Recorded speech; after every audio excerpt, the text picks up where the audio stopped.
5, 4, 3, 2, 1. The rent is due. That's right. It is the first of the month. First of the year. Happy New Year, everybody. My name is James Deviney. I am your host. This is the Dirty and Driven Podcast New Year's edition, where our goal this new year 2024 is to overthrow the election. Just kidding. It is to bring people to the blue collar world and teach them how to kick ass. Our mission is to gain, train, and retain strong, hard working, solid people in the blue collar construction trades. As always, I'm joined by the Bone Crusher, Coors Drinker, Womanizer. Oh, no. KCD. The last one you said I was the marriage splitter or what? I think I said you stole somebody's wife. Yeah, now you call me the womanizer. I mean, what kind of shit is this, man? I don't know. How are you? Man, I'm good. It's been a hell of a day today, but been a good one, man. How are you?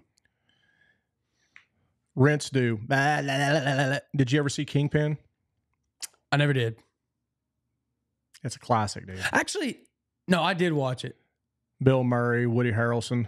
Yeah, I remember I did watch it, but it's been a very long time. That was my period of life, and dude, I was probably in the 8th grade. I decided I was going to be a movie buff, and I watched like 15 or 20 just classic movies, and you know, a couple months span, and then I realized I really just cannot sit still that long, and being a movie buff was not my thing. But I think that was one that I watched in that time period. Well, when you opened with the Rent's due, it reminded me of Kingpin, and Woody Harrelson. He was behind, you know, his tough making rent. So his landlord was this old crusty lady. So, you know, in lieu of him paying cash for rent, if he slept with the old crusty lady, then that would take care of rent. So she would always let him know that rent's due, and she'd be like, She did that. Oh boy! And his rent would be forgiven after he slept with her. It was like that George Thorogood song, one bourbon, one scotch, and one beer. Whenever the landlady asks for his money, and then he ends up he keeps telling her, "I'm gonna getting a job," and then I think he implied that he banged the landlady and then didn't pay rent and left. It's as good as a transaction, you know? Yep.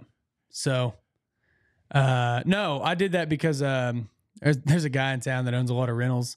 And last year on New Year's Eve, New Year's Day, I guess, right at midnight, he posted the meme of Michael Jordan. He's got tears coming down his eyes and he's smiling. It's a good one. And it's like 5, 4, 3, 2, 1. The rent is due. And it's got that like crying, like happy meme. So that's one person would be crying, would be the crying Michael, which would probably be the person who has to pay rent. But the other one, the landlord, thinking that they're going to get the rent check, it'd be the opposite of the well, it was like the happy meme. cry, like the tears of joy. Yeah, I was doing the opposite though. Yeah. On one end, one person's probably hating life, especially around Christmas time. Yeah, it's like, oh shit, Christmas, and you know, yeah.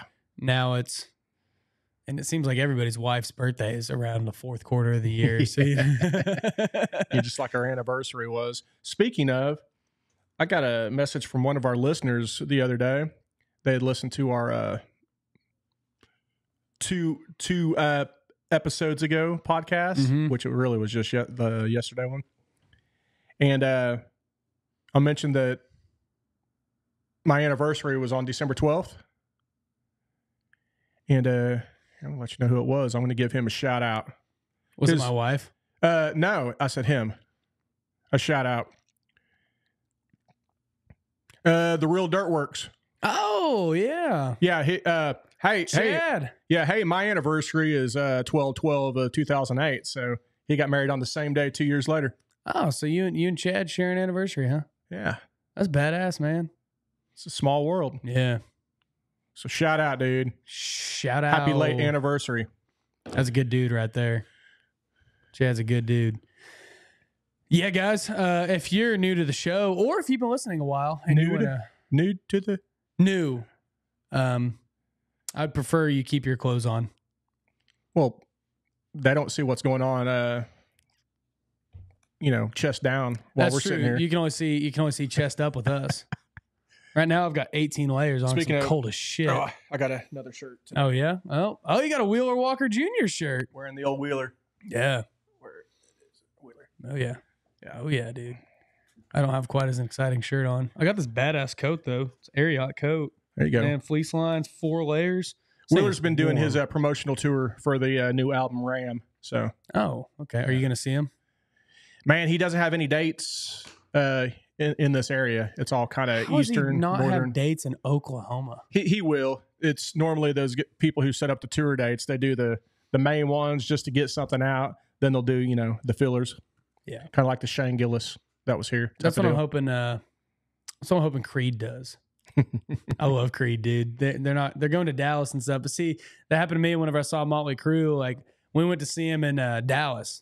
Because they're like, we're only doing these shows on this summer tour. So we drove to Dallas, and I had to take like 2 days vacation to go see them. And it was a great show, way worth going. But then like 6 months later, they ended up adding a stop in Tulsa, and I was like, damn, dude. Dude, you know what I think's bullshit? Is I'm gonna say it. The King, George Strait. Let's say in 2016. The final Cowboy Rides tour. This is it. This is George Strait's retirement tour. He's hanging up his boots. This is his buckle. This is the last one. So what do probably like a lot of good red-blooded Americans do? Fuck, they scrape up money and stuff because this is the last time you'll ever be able to see George Strait. You might even miss rent because you want to go see the King before he retires, right? Then what happens 2 or 3 years later? The fucker comes out of retirement and, hey, George is coming out of retirement. It's like, dude, that's false. You hook, line, and sinker this in 16. Now 2019, what the They all do that. I mean, Motley Crue did that. It was the whole, we're not ever going to tour again. And like, I think they did it like 2016, 2015. And then after the movie came out, and then it was the demand was so high, and they're like, all right, we'll do it. And then, hell, how many final tours has the Rolling Stones been on? Obviously it's by design, right? I don't know if it's by design or if it's one of those deals where they go and I think part of it is, but I think also these guys tell themselves, man, I'm ready to get off the road, settle down, be off tour. And then they sit at the house for a few months and they're like, I mean, because most of these guys have been doing it for what, 30, 40, 50 years where they've been gone all the time. They're going crazy. Their wife's sitting there like, holy shit, you need to get out of the house. You just mowed the lawn and played guitar and that's all you fucking do. And, you're just going crazy. Everybody's like, man, I still want to see you on the stage. And you're like getting fatter because you're not, taking care of yourself because you don't have the rigorous travel schedule. And now all of a sudden you're like, shit, man, I know that I said that last one was the last one, but let's get back out there, boys. Let's get the band back together. I think it's by design, dude. Because when you announce that, I guarantee you the ticket sales not only go up, but you could probably charge more. You're selling out all venues if you're not already selling out, right? Mm-hmm. And then it's over with, right? So I'm thinking a good way to get our numbers up is for us to say like, hey, next week we want to let everybody know it's going to be our last podcast ever. We're done. Me and James are hanging it up, dirty and driven. We're over with. Tune in next week. Get the fucking numbers up. And then what happens? About a week later, that same Tuesday, you know what? The band's gotten back together. Dude, I can't wait to sound clip that and use it as a reel. You know what I mean? I'm so posting that on. Oh, only the real listeners, only the real ones are gonna know because they're gonna listen to it. But the ones that are like here and there listeners, they're gonna be like, "What? Oh, what? You know, we're gonna have a record episode." You know? We seriously need to like deadpan one of ours. Seriously, like, dude, this is it. Dude, you just did. No, I'm talking about, and I'll pull the old curtain back. I'm saying we need to just whole full episode. Just thank all 5 people that have listened. You know, really give shout outs and stuff. This is it, guys. You know, we really appreciate it. There you go. Just come back out a week later. Yeah. We're yeah. back. And then the next week it's like, what? Shit. Just not give it up at all. That'd be hilarious. Yeah. Dude, you know what we need to start doing on this show? I was listening to Roy D. Mercer on the way here. By God, dude. The old I'm gonna come and whoop your ass guy. Yeah, 55-gallon barrel of whip ass. Yeah, dude. So he came on the. Why did that just turn? Weird. He came on the radio station. I don't listen to the radio, but my truck does not always automatically connect to my phone. And sometimes I'm like, dude, I'm going 2 miles. I don't need to listen to whatever's on my phone. So I was listening to the radio, and it just immediately, as soon as I turned my truck on here, and I was like, am I calling someone? And I was like, no. Okay. And it was him, man. He was prank calling this guy, and man, it was just so funny. And I was like, we need to start doing that on this show. We need to implement some good old prank calls on this show because, dude, that was my teenage years. Prank calls were my thing. And I think that I could call the people you know that I don't know, and I could, and vice versa. And then we could start taking sponsorships from the listeners. You know, somebody says, hey, I'll pay you $20 to call my buddy and fuck with them. You know, something like that, or less or more or whatever. I mean, I don't care. Or not at all, and just see. And just so if you guys have that, if anybody has somebody, and I'm not even saying for money right now, you just send us a DM or an email and you say, yo, I got a buddy that I want you to fuck with. Here's his phone number. Here's what he does for a living. Get after him. Like, get him. And we will do it. Are you in? Yeah, and probably need to know something just a little personal about them. That way we kind of have the in on them. Just we know more than what they think we know. Right. Yeah. So like this guy that I listened to today, from what I gathered, he owned like a shoe store or some sort of store that sold shoes. And the whole gimmick was his buddy, who's a psychiatrist, called the radio station and put them up to this prank call.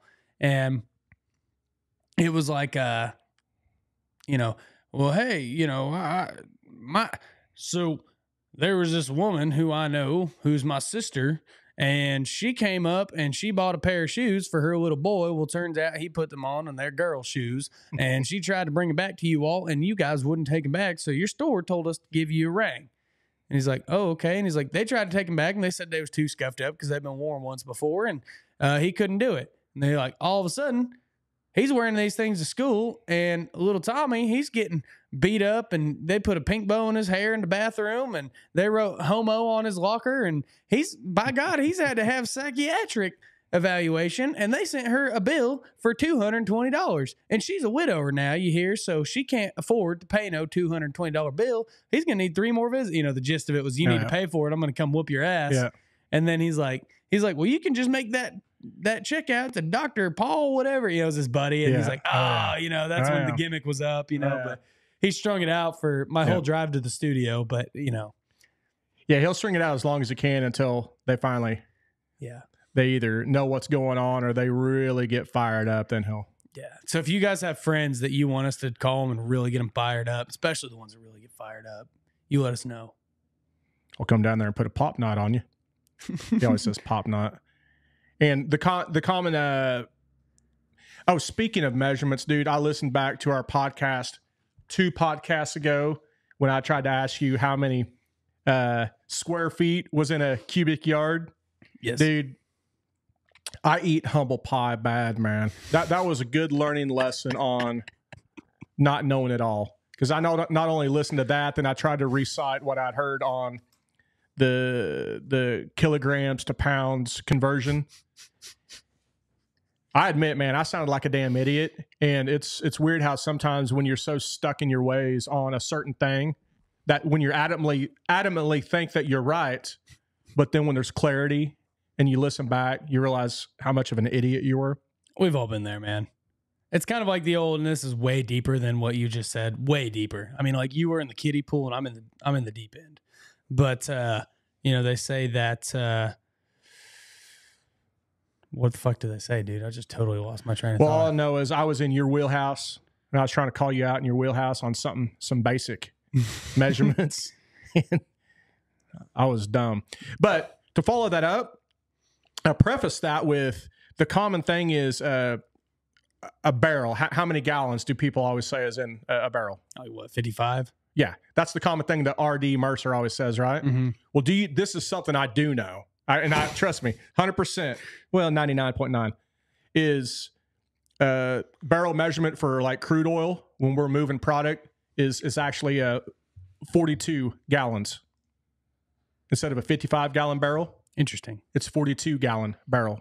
Oh, I remember what I was going to say. So it is easier to, and I believe it was one of the, it was like, I don't know who said it, but it was one of those like Hitler, Stalin type guy, like one of the evil guys, you know. But they basically said that it is easier to fool an entire population than it is to convince somebody that they have been fooled. So like whenever you're like somebody, like you see something on TikTok or somebody tells you something in passing, you sit here and you take it to gospel and you're like, oh, I know that now because little Bobby told me so. And, this girl on TikTok with pink hair said that this is how you do it. And then, you go and you're speaking and then somebody says, no, dude, you're wrong. You're adamantly wrong. They're like, no, this is right. You've been fooled. And now somebody's trying to tell you, hey, man, you've been fooled. And you're like, fuck you. You're talking about the axis of evil because that's what we always refer to Hitler. And who was it? Polish. I can't remember the other ones. Japan. Oh, no. Well, Stalin was with us. He was with the U.S.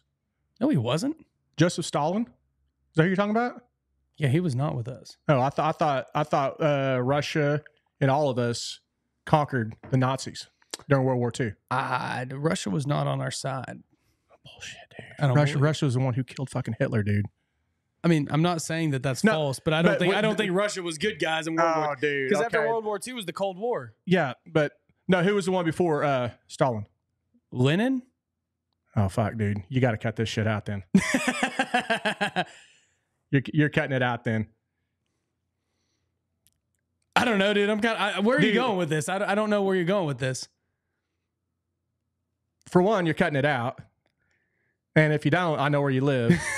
Are you going to open up a 55? But what all I'm getting at is we refer to, let's say Hitler, you know what I mean?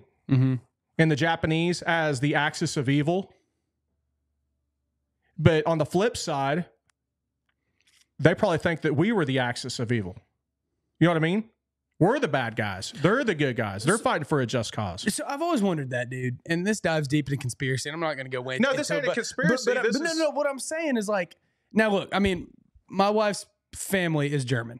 So they lived, her grandma was young post-war era, maybe even born during the war, but she was around post-war era. Her parents, like, if I talk to Victoria's dad, he just like we have World War II veterans. Well, he has World War II veterans that fought for the Nazis, and they were all ashamed about it. So there's a lot of shame in that country about what happened there. So I'm not saying that they were actually good, but what was Hitler trying to accomplish? You know what I mean? Like, why did he have his incentives? I don't know that we're ever truly told a lot of the truth of like anything. Like what was he trying to accomplish? I mean, have we figured that out? Have we been taught that? Who, Hitler? Yeah. The master race, man. He was taking over. I mean, that's what we're told. Blonde hair, blue That's eyes. what we're told. Yeah. I know. But he also hated central banks. You know what I mean? So like, we're taught that we were freedom fighters and we were doing, and maybe we were, we probably were, but also what if there was some other shit that, history was rewritten to cover for, you know what I mean? I don't know. That I know, dude. That's going to be. It sucks that you can't just have some unbiased, factual. This is what happened, black and white history. You know what I mean? Where there's no question that someone's not getting paid to write this certain piece and skew it this way. It sucks that you can't trust anything, whether it's the history books or watching the news today. It sucks that you can't just black. This is what happened, black and white. The sun came up in the east. That's the east over there, and it went down. There's so much history that's either been proven wrong or is wrong, or we have no idea. It got lost. It got burned. It got destroyed. It got suppressed. There's a lot of things that we don't know, is all I'm saying. All right, dude. If you keep this in, I don't know why I let you question me on that. Well, I could be wrong. I don't know. I was adamant about Joseph Stalin and all that because we were with Russia and stuff. Then you questioned me. No, he was with Germany. No, not during World War II. Right. Okay. So anyway, the axis of evil was Adolf Hitler, Mussolini, right? Oh yeah, Mussolini. And Hideki Tojo, which I'm sure Tojo was Japan. Dude, so. I have Mussolini's autobiography. It's just called My Autobiography. I bought it at an old person's estate sale. Like, I don't know why they had it, but I don't know, man. I haven't read it yet. You can tell it's old. It's from the 40s. I mean, it's an old book. I'm very intrigued to read it because I really, truly want to know what this man truly thought. Like, because in his eyes, he was justified. That's where I was getting at with no matter who it is. Let's say Hamas or whoever. You know what I mean? Mm-hmm. Pushing, Israel out of, their supposed homeland. You know what I mean? In their mind, they're right. They're the winner. The same as with what's his face? Putin over there. He's getting back the motherland, that was taken away, during the fall of that. In his mind, he's just, he's right. So, well, all I'm saying is we're calling them the axis of evil, and I'm sure they probably called us the axis of evil or asses of evil. I remember we watched a documentary about that whenever I was in 8th grade, and it showed a piece, a little wire in the camera shot, having to move it. That's all right. Oh yeah. But they were showing us a video in 8th grade about like the Japanese and how they were actually like training their kids to hate Americans, and like they would do like little deals at the schools of them like, they'd have like a mannequin dressed like an American soldier, and they'd teach the kids to like beat the shit out of it and stuff like, stuff like that. So, I mean, yeah, that's a real what you're saying, Yeah, but I don't know if that's what you're getting at there, but who knows if that wasn't propaganda to show you that Japan was doing that when realistically maybe Japan wasn't teaching their youth to stab and beat up Americans. Right. You know what I mean? Right. Well, I mean, we don't know. That's what I'm saying, man. I mean, there's so much we don't know. Yeah. Anyways, we can go on this rabbit hole. But we're at, then anyway, I got on a side deal there with the 42 gallons per barrel. Yeah, dude, we went way off. well, we did. But I wanted to say something else for the listeners. This is factual. If you get into an argument with whoever it might be that ConocoPhillips has the best gasoline, or Exxon has the best gasoline, or Valero has the best gasoline, I don't like that Phillips 66 shit, right? Mm-hmm. Let me tell you something, because I work for one of them companies. We have a truck terminal where semis come and they load up their 3 compartments, whether it's low sulfur diesel, subgrade gasoline, premium gasoline. And they're going to go to each one of those gas stations, all the different ones that I just mentioned. They're getting all of their base gasoline from the company that I work for. They're all getting, they're getting 99 point whatever % of the gasoline or diesel from our refinery.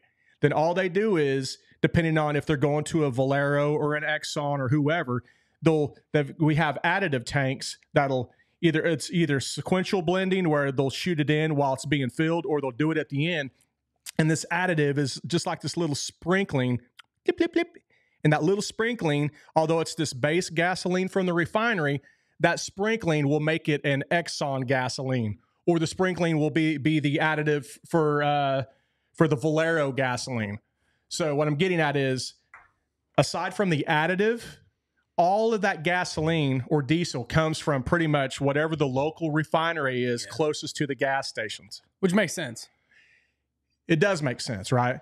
But I mean, why would gas stations here truck it from it makes sense. Texas? All I'm getting at is brand. All I'm getting at is, if people are really adamant that, I'll go back to just Exxon because I started off with it. If they're adamant that ExxonMobil gasoline is the best gasoline, really all they're talking about is the additive, the little sprinkling, the last little bit of that, 99% that makes it 100 is what makes it good. Follow me? Yes? Yeah, I follow. No, that makes... I mean, did you ever think about that? I mean, have you ever heard people say, I ain't fucking filling up there, man. Their gas sucks. Once. But the only one that I heard that with was BP Oil.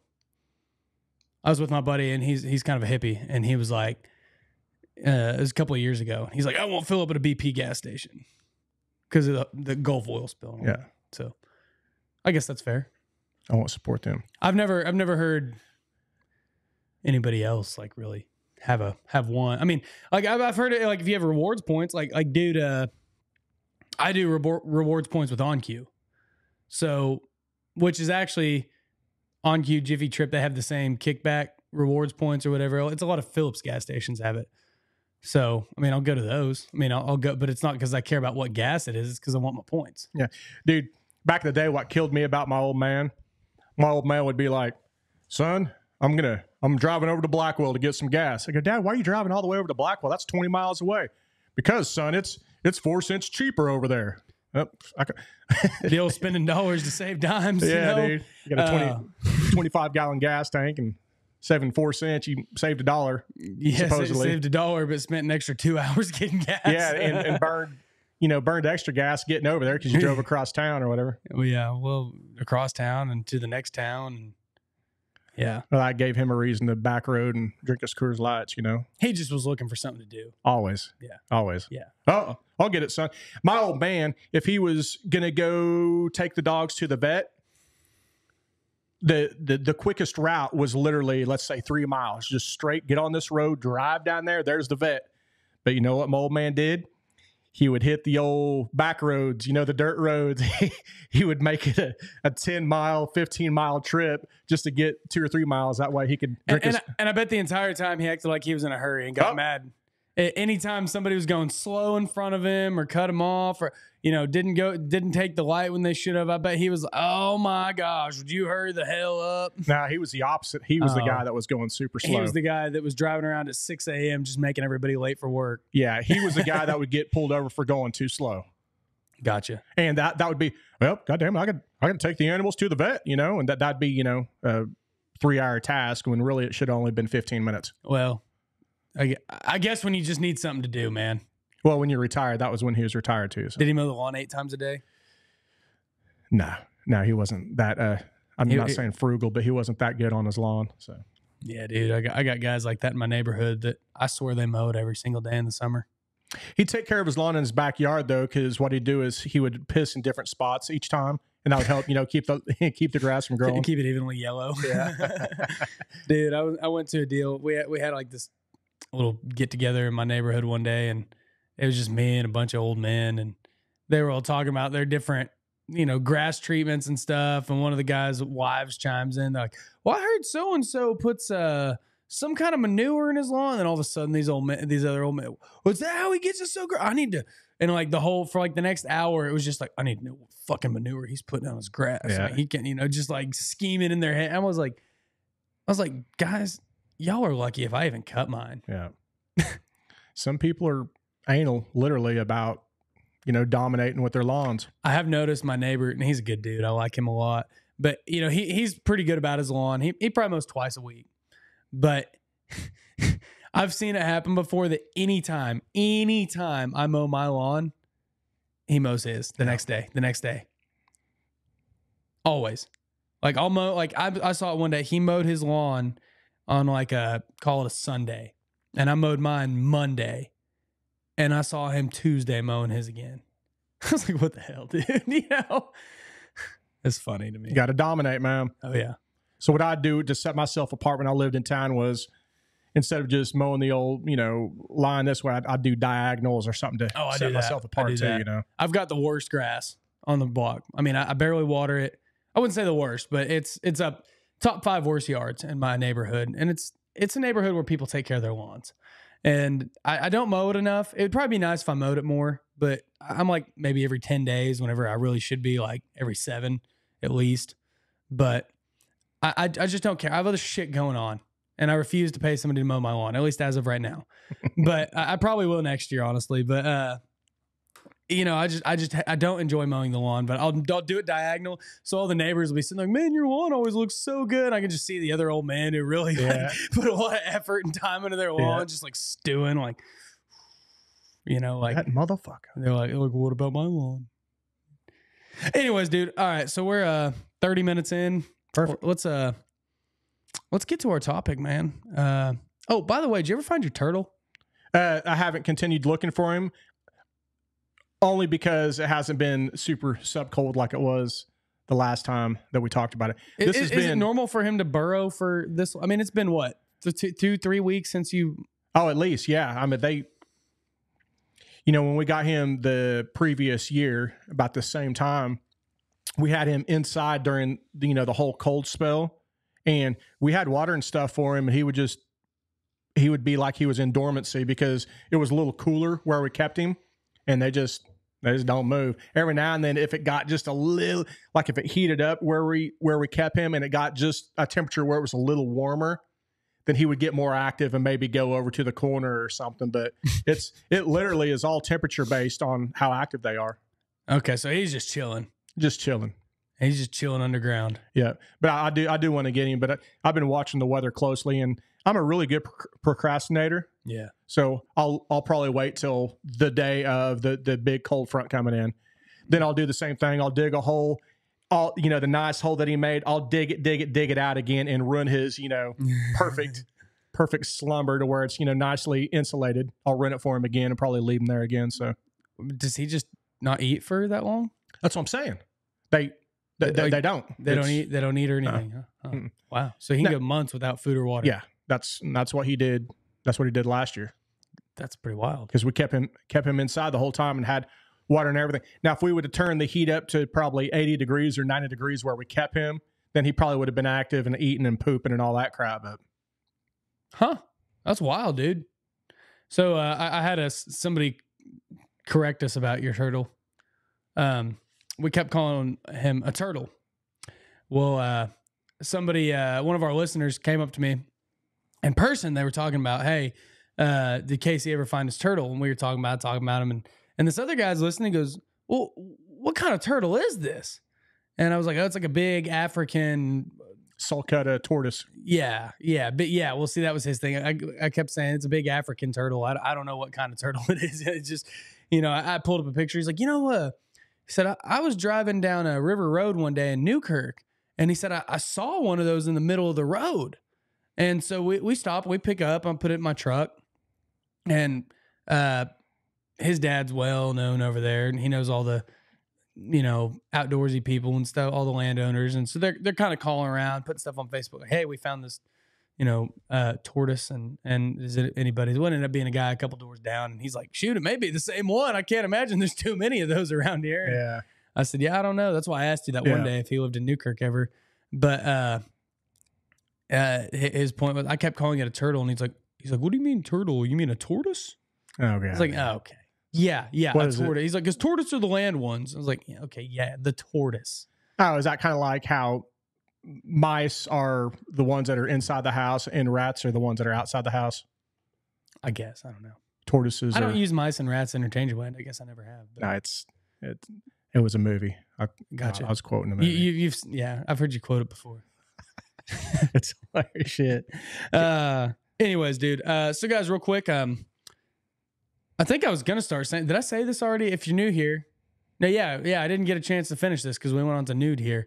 If you're new here, or if you are a longtime listener, if you'd like a free sticker to ring in the new year, give us a shout. Shoot us a DM, send us an email, send us a message on our website. Just the word sticker, and we'll get you taken care of. We'll send you a free sticker anywhere in the world. No catch, no strings attached. We'll just mail it to you. That's our way of saying thank you for listening and supporting us. All we ask for in return, I guess, would be just a 5-star review. Maybe share the show. We really appreciate it whenever you guys leave 5-star reviews. You can do it on Spotify. You can do it on Apple Podcasts. You can do it wherever you listen, but those two are the ones that get us the most traction. So we'd really appreciate it if you take the time to give us a 5-star review. Written reviews are even better on Apple Podcasts. You can't leave a written one on Spotify. But if you leave one on Apple Podcasts, that is really cool to us because we can read them and see what they say. Also, if you really like the show, drop us a tip in the tip jar, man. It can be $1, it can be $5, $10, $20, whatever you want to give us. $1,000. And where would they, what's the icon called that they can click? If you go to just the tip in the show notes, it either says just the tip or here. I think it says a lot of things. But there's a link you can click to take you to our link tree. You can follow us on all our social medias, all that. If you're not following us, be sure to. If you are listening to this on New Year's Day, the day it comes out, just know that there is still an active giveaway going on. We teamed up with the Only Women Entrepreneurs podcast. Rosemary over there, awesome lady, awesome movement. And we are doing a giveaway. So you still have time to enter. It ends January 2nd. So if you're listening to this on the 1st or 2nd, get on there, share it to your story, tag some people in the post. I don't know, read the rules. I don't remember what all the rules are, but you can get a free Dirty and Driven shirt. Yeah. Also, if you want to buy Dirty and Driven merch, it is on our website. So order some of that if you're into that kind of stuff. Anyways, just had to get all that out. Man, it's New Year's. New year, new me, baby. Or whatever the hell the kids say nowadays. So, you know, I'm not much of a New Year's guy because it's a date on the calendar, right? No, your life doesn't change because you counted to 10 and a ball dropped in New York and your voice deepened or whatever happened. It's a great time, though, to just... Are you marking out a balls dropping joke? Did you have that on your notes? Yep, there goes something that about joke. balls dropping, and you just marked that out. No, I didn't. It was the 55-gallon, 42-gallon. I saw balls. That's funny, dude. Anyways, man, it's a great time to sit here and reflect on your last year and a great time to make a plan moving forward because, I mean, every year is different. And what I like about hammering this in at New Year's is the fact that a lot of people are thinking about, damn, dude, this year I'd like to do this and that. But they kind of have a thought in their mind. But like you talked about a minute ago, procrastination, right? You put it off. You might even have a little momentum that first week. You're like, yeah, new year, let's do this, man. You know, I'm going to get a gym membership. I'm going to do it. And, you know, like a week or two goes by and you're like, you know, yeah, I'll get to it. And then whatever your goal is, and a lot of people end up falling short, but I think with a little bit of direction, and maybe you don't ever set any goals, and maybe this is the year that you decide to, you know, whatever direction you want to go, you can achieve a lot in a year, man. I look at every single year. I love to just reflect by myself. I like to just write it down and journal and just see some of the things I've accomplished and done and where I was at this time last year in different aspects of my life and think like, dang, dude, look at how far I've come and look at how I've grown. Look at what I've learned. Look at some of the cool things I've got to do, the places I've been. Like, man, 365 days it flies by, but it's a long time too. You can cover a lot of ground in that kind of time. So that's kind of what we're talking about today is just how to make the most of this year, man. So how, give me an example of how you're going to be set up to make the most of 2024. Well, first of all, man, like I said, I think it's important to look at your 2023 and say, what went well for me and what did not go well for me? And where am I at right now? Like, if you look at 2023 and you say, okay, like, you know, here's the highlights. Like for me, some highlights are like, okay, I got married.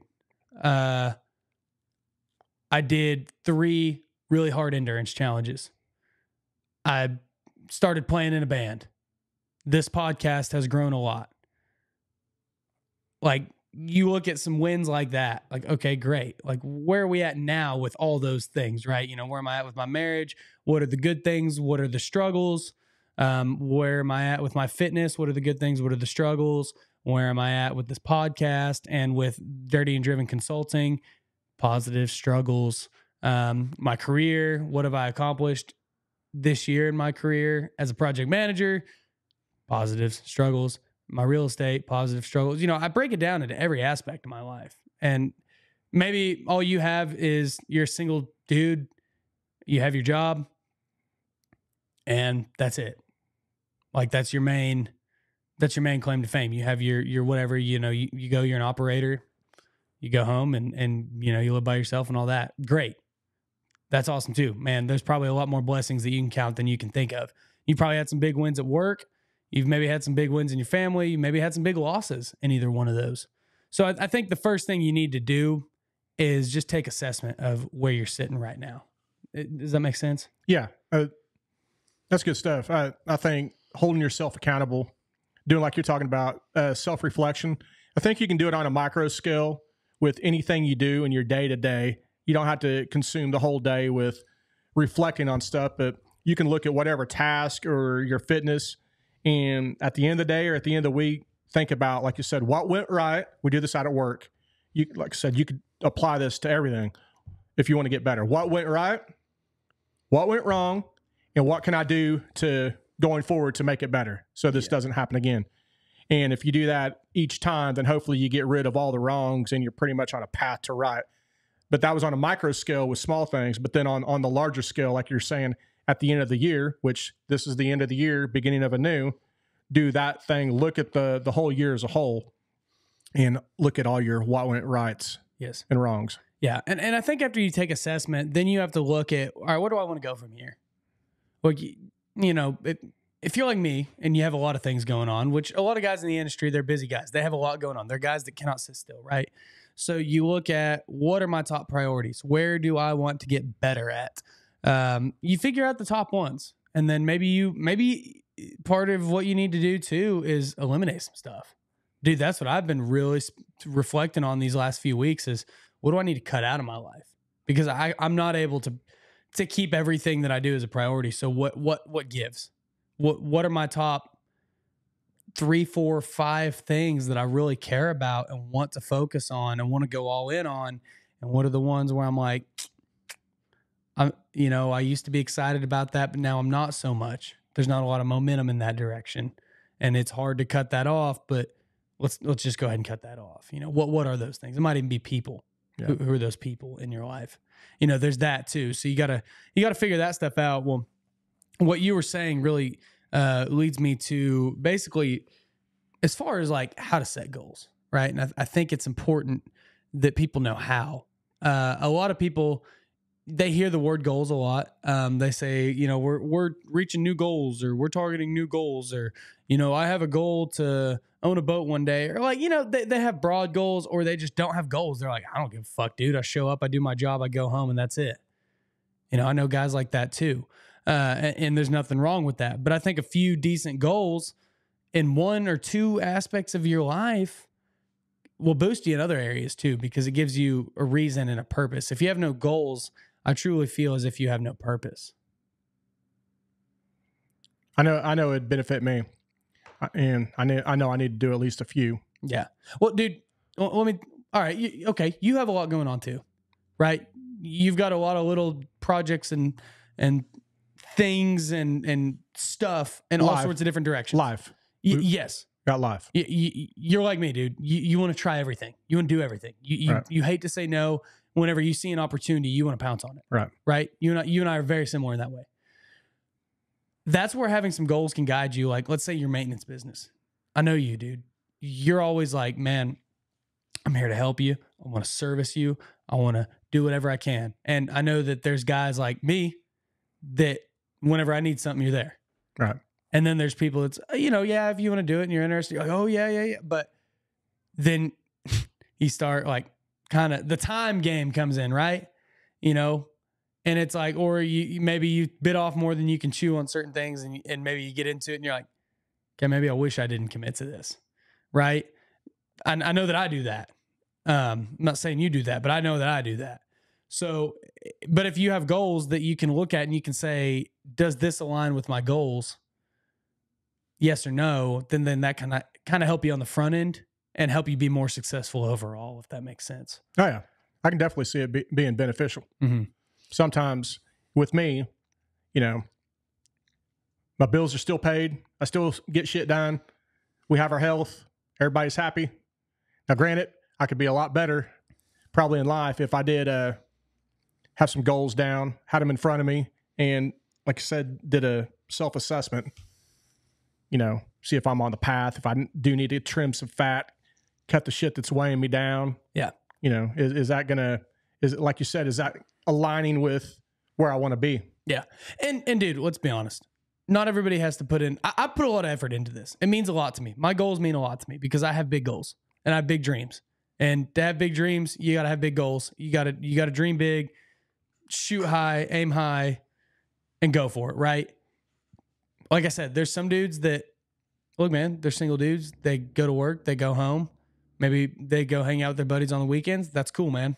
And they're fairly content doing that, but maybe they wish that they were a couple pounds lighter, or maybe they wish they looked a little better in the mirror, or maybe they, you know, want to get a promotion at work. Like that, there's still little goals you can set. And even if you say, or maybe you want a new truck, dude. I mean, you may say, I don't have goals or I don't need to set goals. This is what I do. But in your mind, there's still things that you look at, most people, and they say, I'd like to have that, or I'd like to be in that position, or I'd like to go to this place. Like those are goals, man. Those desires, those are goals. And you subconsciously have them, whether you know it or not. And if you're listening to this podcast, I guarantee you have goals. All right. The people who listen to this podcast are fucking killers, man. And whether you're just a blue collar average Joe dude or not, I promise you the people that are listening to this are guys that want to make their lives better, because that's every single person I've talked to that listens to the show is like that. I think what you just said there that struck home with me. It was simple. Instead of looking at something as goals, think about something that you'd like to have or where you'd like to be. Let's not call it goals. Let's not even call it, it's not goals. Let's not even call it goals. Let's say it's a spot that I want to be or something that I'd like to have. Well, that's just a different way of saying goals. Okay, let's not call it goals. Let's call it something that I'd like to have. Okay, this is something that you'd like to have. Let's make a plan for it. Mm-hmm. And hopefully it's a plan you can get on a trajectory to be able to accomplish it. Yeah. Well, your goal or your plan or your trajectory might be, man, I want to buy a new truck in the next 6 months. It might be, I want to buy a house in the next. Well, even like you said with the promotion, the same deal. You know, hey, jot down some goals. I can't think of goals, but so instead of jotting down goals, what would you like to aspire to do? Do you want to be? Yeah, I'd like to be. Okay, so fucking writing goals. This promotion over here. That's the same thing as goals. Yeah. Exactly. And that's a hard one too, because a lot of blue collar guys, you get them in that setting. No one's ever asked them. And this is where it's hard for a lot of guys, especially, I would say anybody. I wouldn't even say especially blue collar guys. I would say anybody. There's a lot of people who have literally never been asked, hey, what do you want? What do you think? Like you ask somebody in a job interview, hey man, why do you want to work here? Oh dude, I need a job. Why do you need a job? Well, I need to pay the bills. Okay, well, what about beyond that? Well, what do you mean? Well, I just need a job to live, dude. I just need a job to pay the bills, pay the rent. It's like, yeah, but what about after that? Well, I need a job so I can, you know, let my kid have a good life. Okay, what about after that? What do you mean, what about after that? What about for you, man? What do you want? What makes you happy? And that's whenever people start going, oh, I don't know. I've never thought about that. Nobody's ever asked me. It's like, well, what's going to make you happy? Why do you want to be here? What job can you do here that's going to make you happy? What monetary goal? What do you want to be making? What do you want to be driving to work in? What kind of life do you want to give your kid? What's going to make you happy? And that's where you got to aim for your goals. And hopefully you're also in a job where there's room for being promoted also. Yeah. I mean, yeah. Because I thought that's where you're going with it was, you know. Well, it might be. I'm just saying in a job interview, man. Yeah, That's what you got to ask. And there's nothing wrong with, we said it, I'm hedging, but there's nothing wrong with coming in and being an asphalt roller, whatever, you know what I mean? And doing that for 30 or 40 years. You know what I mean?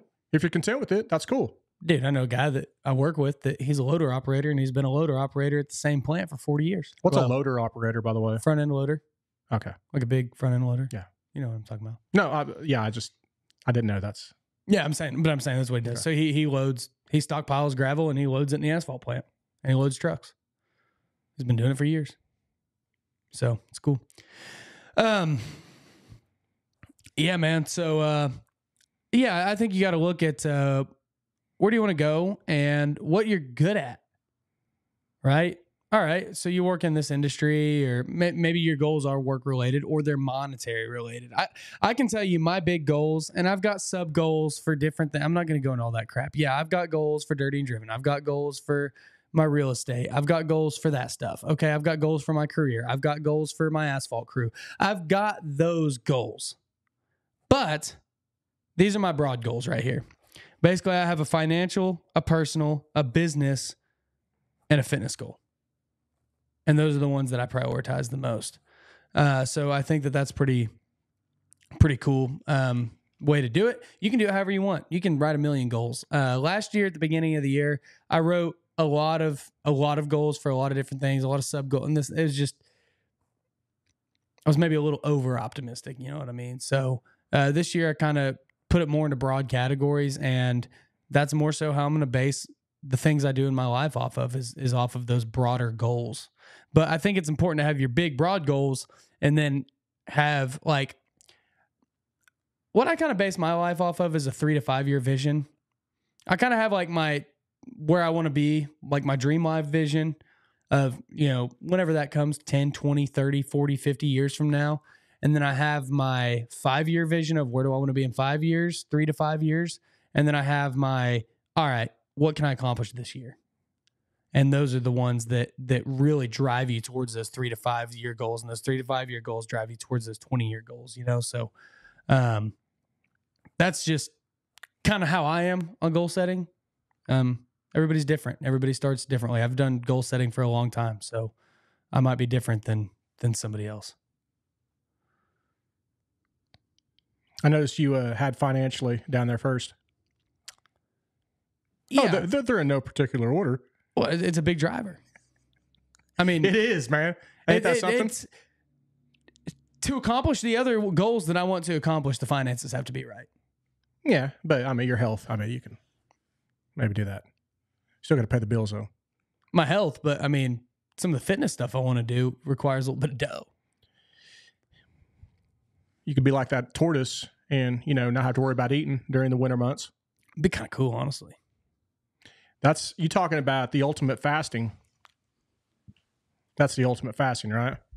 Yeah, dude. Yeah, that's okay. One day, not anytime soon, but I want to try a like 21 to 30 day fast. So I was speaking with my wife about that today, and isn't that what they do during Ramadan? That I don't know. No, they don't, because Ramadan's is that the Muslim one? Yeah, and I think they go 30 days. They might do water, but they do, but they have like little stipulations, like they don't eat like sunrise to sunset. Is that how it is? Yeah, because I had a friend that I used to work with that he was our IT guy. He used to be our IT guy, and he was Muslim, and he would tell me that he could eat after like 9 p.m. The fuck, I can do that then. Yeah, it was like they could eat after 9 p.m. basically, was what it was. Damn. But I do know people who have done 21-day full-on fasts. No food or water only.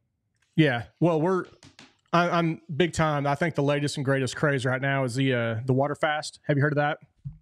Where all you drink is water? Pretty much water only, with electrolytes, maybe some beef broth at most. But a lot of people, where I've heard it's really catching steam is Dana White. That's one of the big contributing factors on his health. He had some doctor that reached out to him, and all the meds and all the crap that Dana was on, because he was looking like just a big old heart attack waiting to happen. This doctor came in and broke it down to him that, hey man, the gist of it was, let's get your body reset. And I think he ended up doing, it was like an 80 or 90 hour fast, which was pretty much straight. It was a water fast, strictly water with a little bit of electrolytes, a little bit of beef broth, whatever it is. And at the end of it, when you come off of that fast, you can't just hit your system with some, with some ribeye steaks when you come out of the fast. You got to hit it with something soft and nice. But somehow what it does is it pretty much resets your body to where, whatever the science is, it attacks your body and flushes out all the shit to where, and then plus you'll lose weight as a byproduct on that too. Not muscle. You'll lose maybe a little bit of muscle, but it's weight. But you can still, Tim Kennedy, all these guys are doing it right now. I did a 6-day fast one time. Water only. No electrolyte, just water. Oh shit. I say I couldn't, but I couldn't do that with the way I cramp up. So, okay. The only reason I haven't tried again is because that was height of my back injury. Mm-hmm. And I will say my back pain got really bad. Especially at night. Yeah. Now, was it just the injury? I don't know. Could I do it now? It'd probably be a lot better now because my back's healed quite a bit. But dude, my back was hurting. But other than that, never felt better. I mean, dude, by the end of it, I was like, holy shit, I don't want to eat.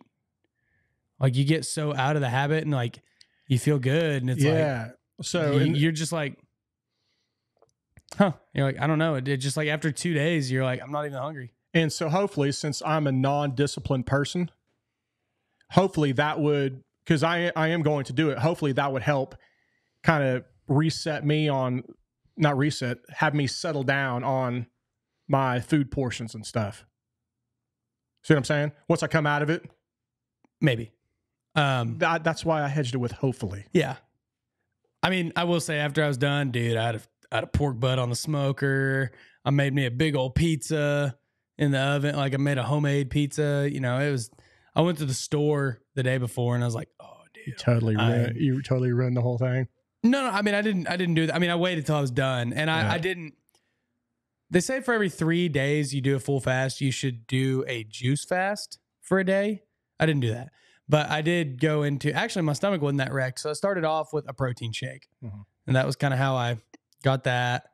And then I ate like some almonds and just kind of slowly eased into it. But I mean, it was literally the same day. Like I ended it like at 10 a.m. in the morning.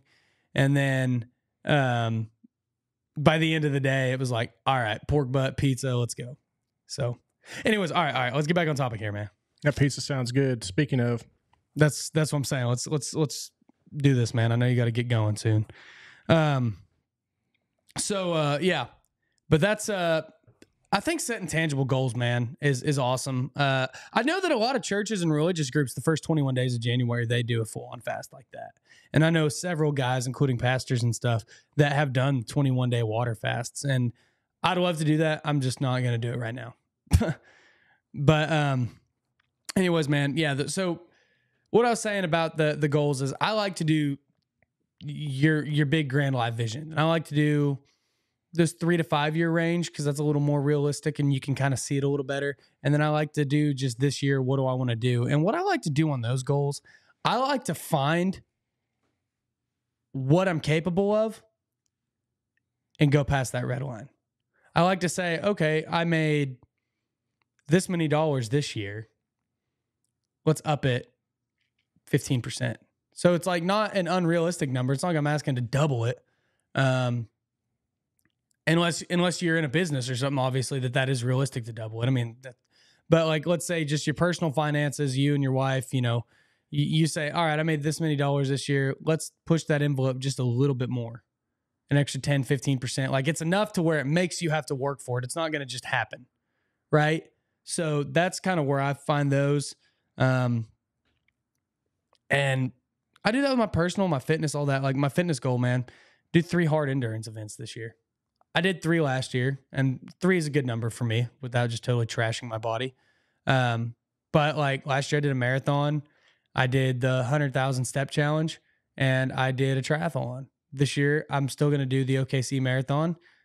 I'm probably going to do a marathon in Denver at altitude.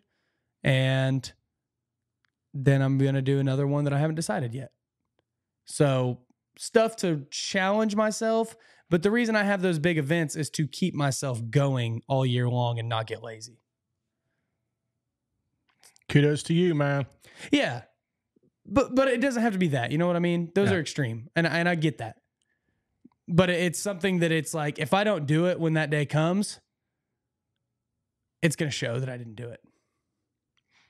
I can talk the talk, man. I'll hold you accountable. All right.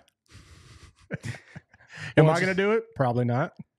Right. But I'm not saying everybody needs to go fucking run 2 marathons and a triathlon or whatever the hell I do. Now, you know? a competitive eating contest, I might hit that this year. I could do a competitive eating contest. Yeah, dude. Dude, if it was foot-long chili cheese conies, seriously, man, line those things up, man. Just line them up. Is your New Year's, is one of your goals eat a mile of conies?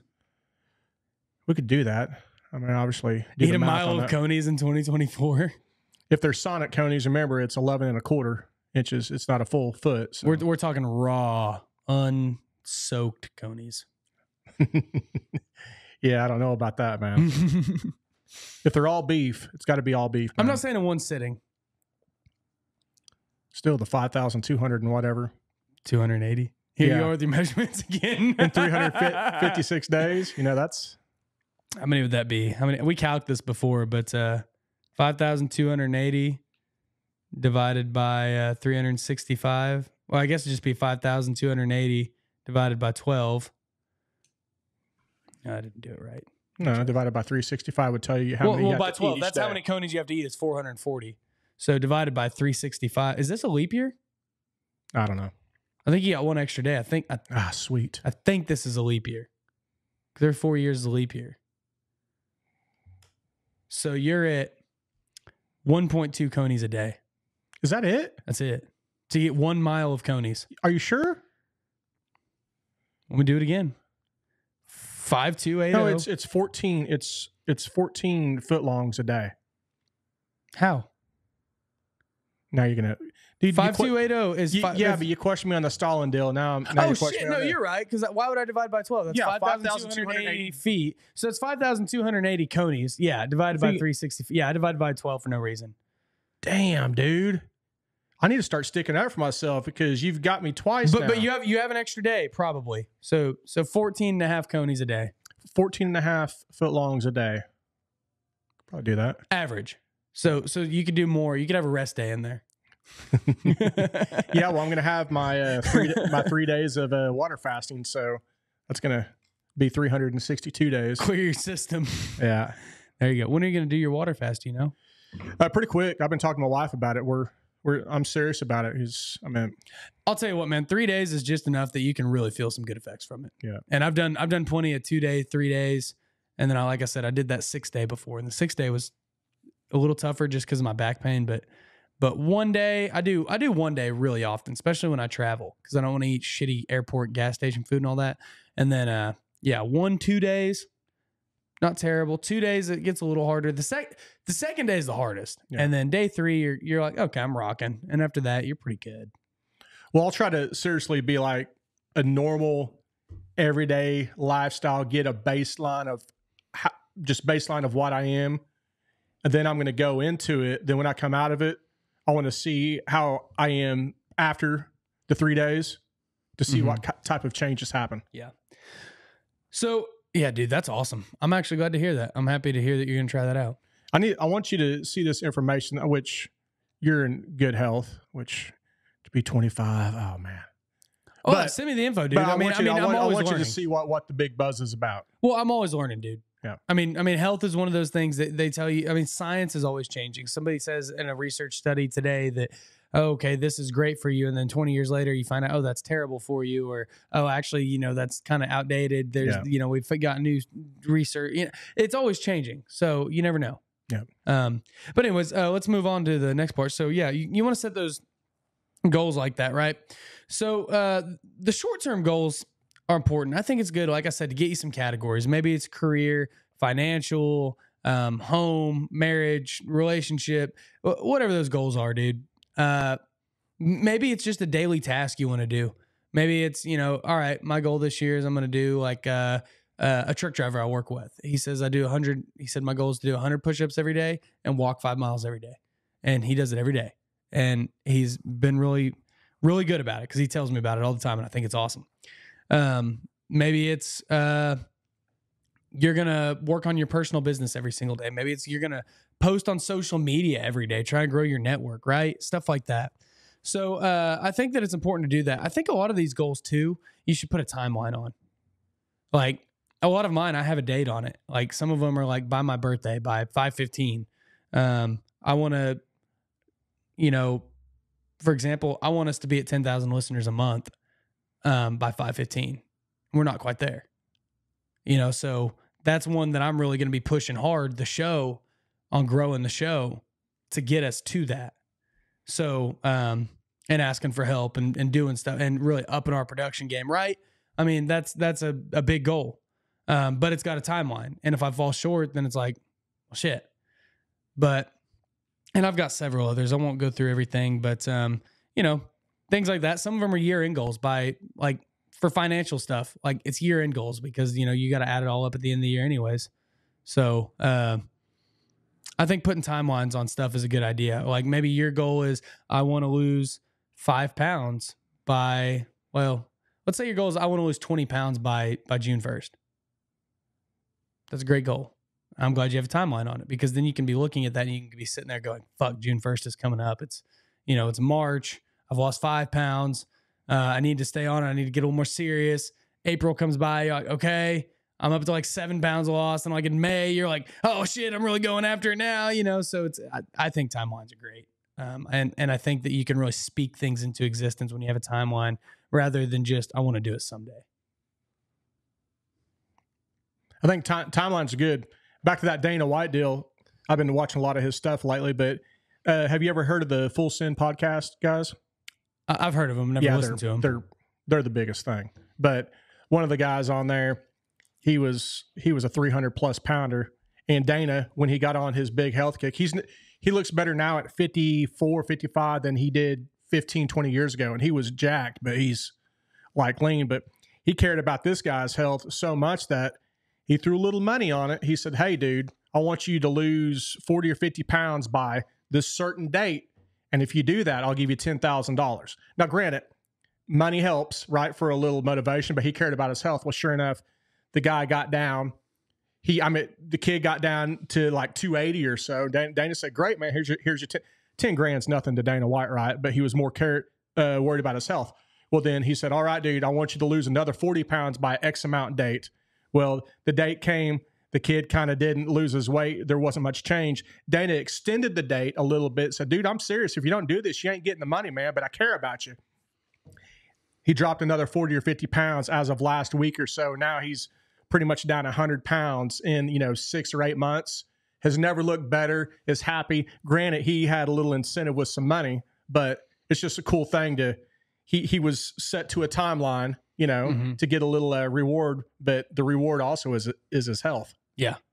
So I did that with my brother before, and he actually fell short, man. I told him one time I had this revolver, and I told him, I said, I will give you this revolver for Christmas if you can run a 5K on Christmas Day under a certain time. And it wasn't even that bad of a time. I think I challenged him to like 24 minutes or 25 minutes. Like it was, I think it was an 8-minute mile or something like that. So it would have been around 25 minutes for a 5K. And I said, if you can do that, I'll give you this gun for Christmas. No, it was more than that. It was like 26 or 27 minutes. Like it was enough to where it was like, all right, dude, if you put in if you run once or twice a week, you'll get this. He couldn't get off his lazy ass. And guess what? Rolled around and he goes, I thought I was going to get, I was like, you going to go run your 5K? And I don't even think he went and ran it. And he just was like, fuck, no, I haven't trained at all. It's like, then you get this other lame ass Christmas gift. You don't get the badass revolver for that, Saved you some money though too, huh? I still got the revolver. Yeah. Well, I bought it at a garage sale. And so I've still just, I'm I'm sure that some of our big city listeners right now are like, whoa, you got a gun at a garage sale? Get on the list. Yeah. You know, so I bought it at a garage sale. It's totally registered in my name. You hear that, DC? It's registered in my name. My buddy's mom gave me her deceased husband's 9mm. It was a Helwin 9mm. And I'm like, cool. Well, this is probably 15, 18 years ago. I get pulled over in Tulsa, and I let the highway patrolman know that, hey, man, just want to let you know, got a firearm. You know, it's over there in the glove box. Okay, yeah, thanks for letting me know. And he goes, he went back and ran it. I was like, fuck, I didn't even think about it. You know, it wasn't registered in my name, but I didn't even think about if it was involved in anything. So you ever hear about the old joke of like, I have 7 guns and the government comes and takes my guns. How many guns do I have left? 37. Still have 37 guns left. Yeah. No, that's good. Yeah. Yeah. That's good. I like that. Okay, sidetrack. But what you were saying about Dana White too, my point with that is, dude, find somebody to hold you accountable. Find somebody that like, and again, it goes back to what I kind of said earlier, you know, maybe you got to cut some bad influences out of your life or something. You know, there's always those people that it's like you say, man, I'm not drinking, or I'm not smoking, or I'm not, oh, come on, dude, just have a beer with us. Just have a beer with the boys. We miss you, man. Come on. You know, it's like, oh, dude, I'm still here. You're like, nah, dude, just have a beer with the boys. And then they stop inviting you to shit because you don't want to drink. And you start to go, man, this is bullshit. And you're like trying to lose weight, but man, find that good influence. It's like, nah, dude, like you're good, man. Like, let's, you know, hey, how's this going? How's your stuff going? Like, check in on them. You know, even if you're not like, even if it's like you and I, we don't have the same goals, but we ask each other how shit's going. Yeah. And we don't want to go, you never want somebody who's going to ask you and then you go, oh, well, you know, I had good intentions for that, but I never did. You know, nobody wants to be that guy. Yeah. And with what you said, man, which I'm going to do it. If you're disciplined enough to get up off your ass and do stuff yourself without any push, anybody else pushing you, that's awesome. That's great. But some of us, which it's probably going to be me included, it would help to have that little bit of push. Mm-hmm. You know, am I super disciplined? No, not at all. But if James gets a hold of me or my buddy Philip, like I was talking to earlier, because we were talking about this exact subject right here. We used to push each other. Man, I don't feel like working out today. Man, fuck you, bitch. Get your ass in there. Come on, you know? And we'd have the best workouts. We'd feel the best. You know, we know how it is. And if you're not disciplined enough to do it yourself, hopefully get somebody in the right corner with you to help push you. Yes. And or even if you are disciplined enough, man, I'll tell you what's been helping me is I've been holding somebody else accountable lately. And I hold the people around me accountable all the time here and there in passing. Like, hey, how's this going for you? Checking in on you. Or maybe they're doing something they shouldn't be. And it's like, hey, brother, you said you didn't want to be doing that anymore. And it's like, well, yeah, okay. You know, there's that. But like sometimes mentorship is the best form of learning too.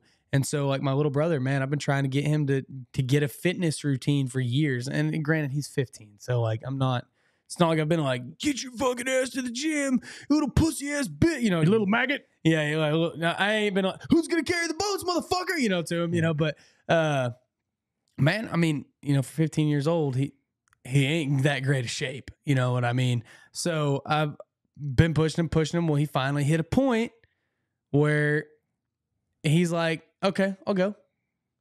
And because it was always excuses, man, you know, and it'd be like him and my mom both, you know, well, you know, school and I'm in the band and I'm in orchestra and I'm doing all this stuff. You know, I don't have time in the evenings and I need my rest for the mornings. And it was finally, it's like, dude, you're either going to quit being a pussy or you're not. And if you want to stop being one, then come with me. And he gets up at 4:30 every day before he goes to school. We go to the gym.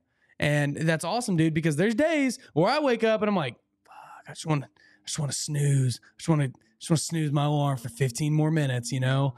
And it's like, no, I can't because somebody else is counting on me. Yeah. And that holds me accountable. What if I could be like the opposite guy to where I would call you up in the morning and say, no, James, go to sleep. No, you need to get your ass back in bed, James. Don't be working out. That's bullshit. Dude, that my wife is really good at that sometimes. I mean, there's times where I need that. Easy. No. I mean, there's times where I need that. Like, there's times where I sit there and I go, man, I feel like shit. But and she's like, dude, just like you need to chill. Like you've been going hard. No. You need to actually let yourself rest for a day or something. You know what I mean? So that's very important. Sometimes to have that person. I was going to be the totally opposite of the motivator. Yeah. The opposite of the Mr. Goggins, or you call him Dave. Yeah, Dave, my boy Dave. Yeah. not Dave from Wendy's either. Yeah.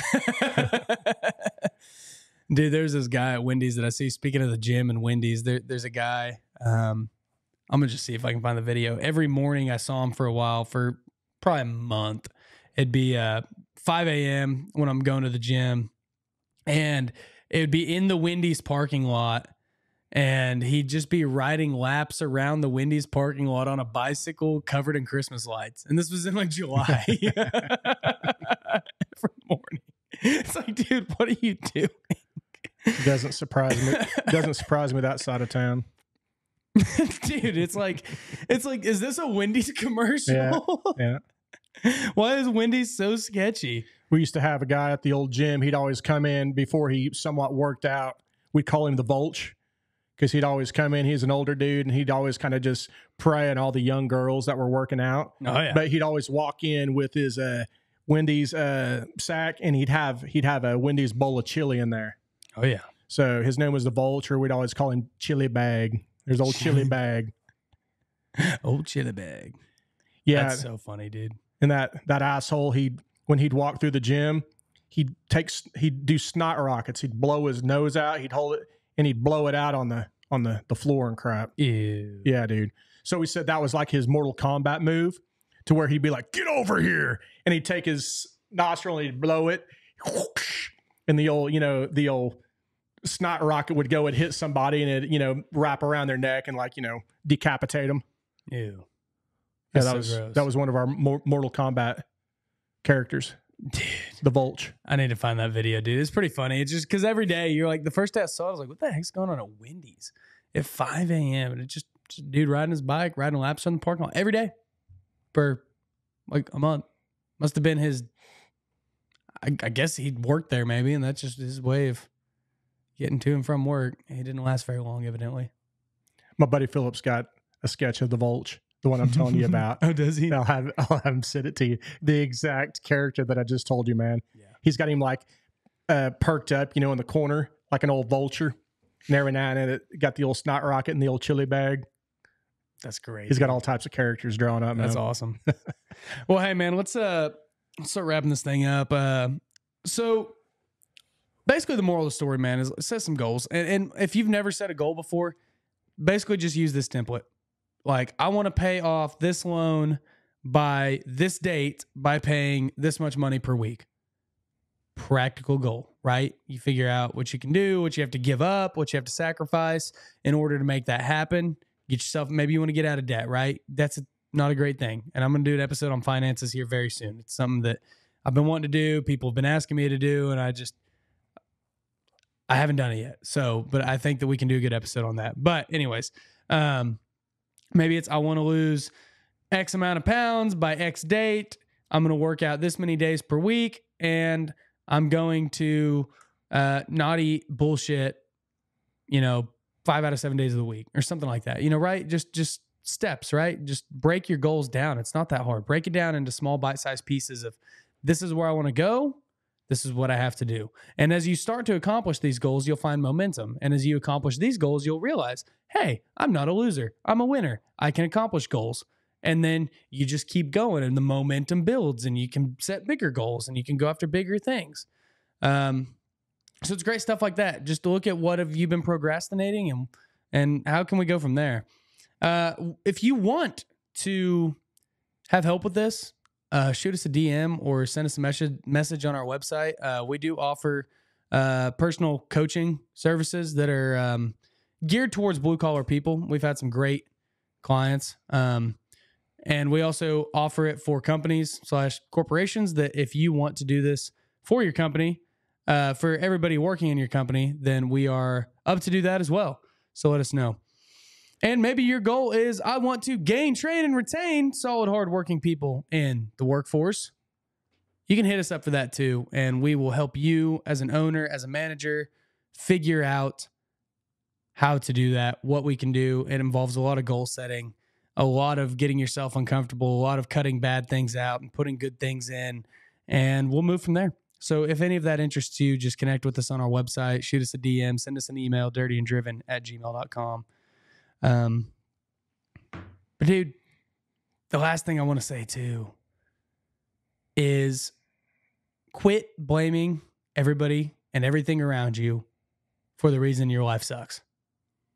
If you think your life sucks and you think, oh man, I've got all these health issues. Oh man, my job never goes the way I want it to. Oh man, all these bad things happen to me. Oh, woe is me. Woe is me. Stop and look in the mirror, man. Stop and look in the mirror and see, why is it like this? And figure out why your life sucks so bad. And I guarantee if you look at the way you've been living and the lack of direction, you can probably find why. And then you can make changes and correct that momentum. Yeah, and with everything you said, dude, I can just see the byproduct of, if you stick to what everything you said right there, is feeling good, feeling better. Yes. Yeah. I mean, you ain't going to feel shittier when you're decreasing your debt and you're losing weight. You can breathe better, taking care of things, getting things checked off the list. Yeah. I mean, that sounds like wins to me. Right. Yeah. Yeah. It's only, I mean, any of this is going to make you feel better. And you just have to stop being a weak bitch. There's this, I'm going to read this and I'm good, right? We're done. I see your face. Like, I got to get out of here. So it's called Choose Your Hard. This was sent to me a while back. I was in a meeting with Steve Weatherford. He used to be a punter in the NFL, but it's called Choose Your Hard. And I've seen this circulated around online quite a bit. But anyways, basically it is being your best is hard. Being your normal is hard. Making wise decisions is hard. Making bad decisions is hard. Being in shape is hard. Being out of shape is hard. Losing weight is hard. Being fat is hard. Working out is hard. Being weak is hard. Being disciplined is hard.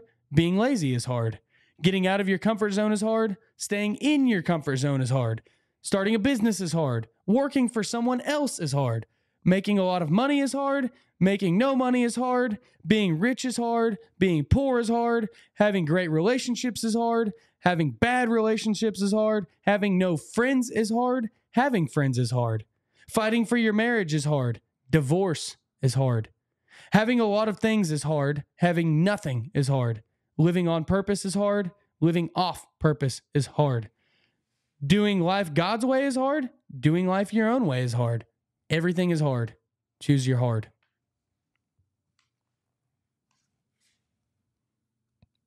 By God. With that,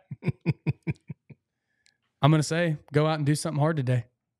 And choose your hard, by God.